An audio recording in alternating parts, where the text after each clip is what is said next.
Good afternoon, Alex. I've gone over your symptoms. You mentioned persistent heartburn and difficult swallowing.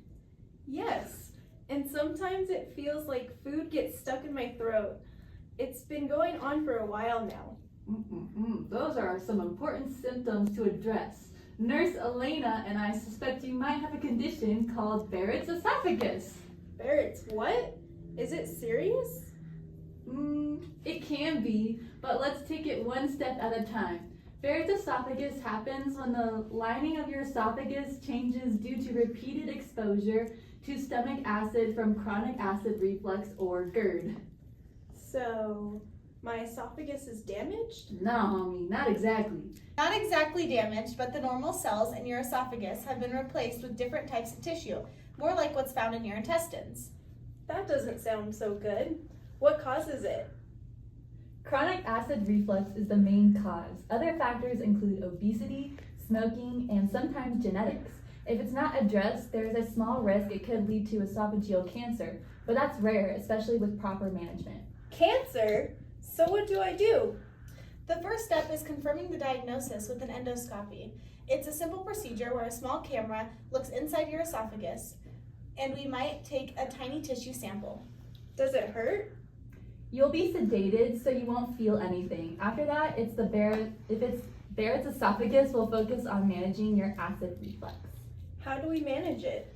We'll recommend lifestyle changes, like avoiding spicy and acidic foods, eating smaller meals, losing weight if needed, and elevating your head when you sleep. And we'll likely start you on proton pump inhibitors, medications that reduce stomach acid production. If we detect any precancerous changes, there are treatments like endoscopic ablation to remove the abnormal tissue. Okay, so this can be controlled? Absolutely, Alex. The key is catching it early and staying consistent with treatment. That's right. We'll work together to manage this. Nurse Ellen will schedule your endoscopy and we'll move forward from there. Thank you both. I feel a lot better knowing we have a plan. You're welcome. We got this. NCLEX question number 1.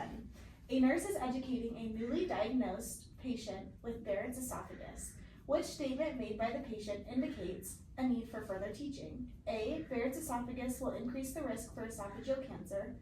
B, I will take my proton pump inhibitor as prescribed to reduce stomach acid. C, since I'm being treated, I can stop avoiding spicy foods and alcohol.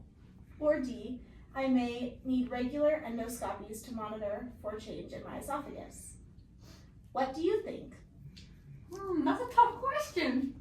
I think the correct answer is C. Do you think? Correct answer is C. Wow, good job! The rationale is Barrett's esophagus is a condition where the esophageal lining is damaged due to chronic acid reflux, increasing the risk of esophageal cancer. Patients should include to avoid triggers like spicy foods and alcohol, even while on treatment, to reduce symptoms and prevent further damage. Dang, are you the doctor or am I?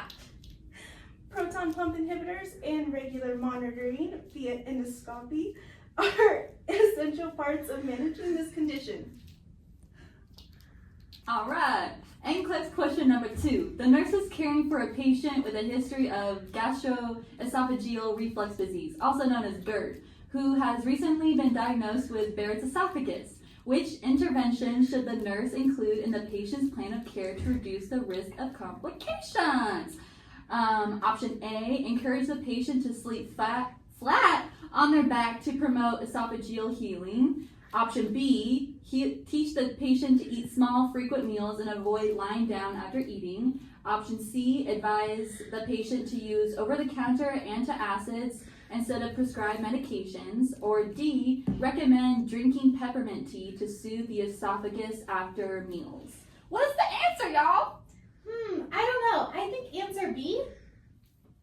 Patient? I think I agree, right? You guys are smart cookies. Yes, it's option B. Here is the rationale. Eating small, frequent meals and avoiding lying down after eating helps reduce acid reflux. which can minimize further esophageal damage. Sleeping flat on your back, A, can worsen reflux. Elevating your head of the bed is preferred. Over-the-counter antacids, C, are less effective for managing Barrett's esophagus compared to prescribed proton pump inhibitors. Peppermint tea, answer D, can relax the lower esophageal sphincter, worsening the reflux. Good job!